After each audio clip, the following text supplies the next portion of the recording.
আসসালামু আলাইকুম। আপনারা সবাই কেমন আছেন? আলহামদুলিল্লাহ আমি ভালো আছি। আজ আমি আপনাদের দেখাবো দুধ লাউয়ের রেসিপি।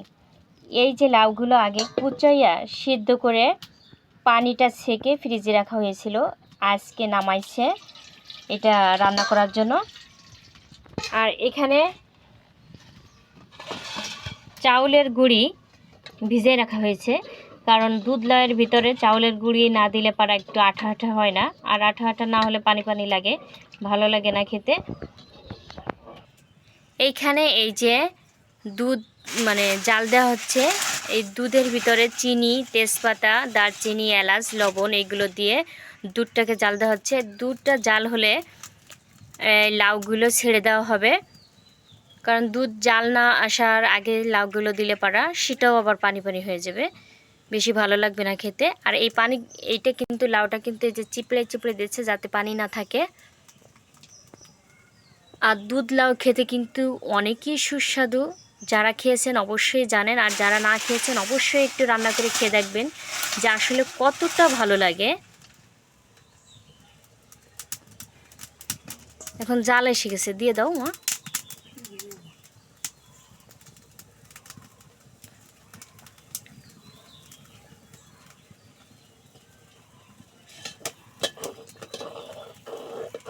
এভাবে বাকি লাউগুলো দিয়ে দেওয়া হবে।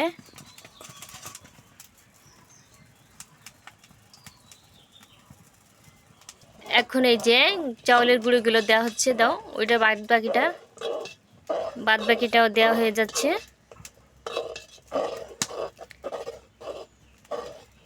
এটা সুন্দর করে এখন রান্না করতে হবে, যে চাউলের গুঁড়িটা যাতে সিদ্ধ হয়ে যায় খেয়াল রাখতে হবে এটা, তারপরে এটা নামাতে হবে।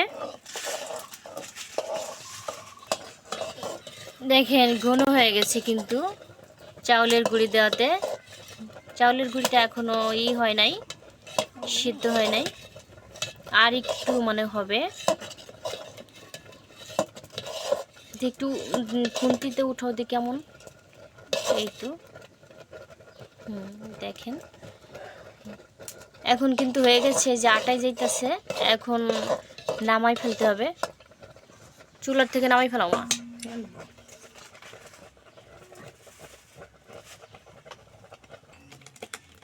এখন নামিয়ে ফেলা হলো।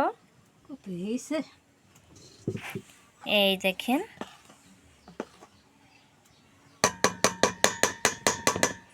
এটা খেতে যতটা দেখতে যতটা সুন্দর, খেতে কিন্তু তার চেয়ে তো মজা।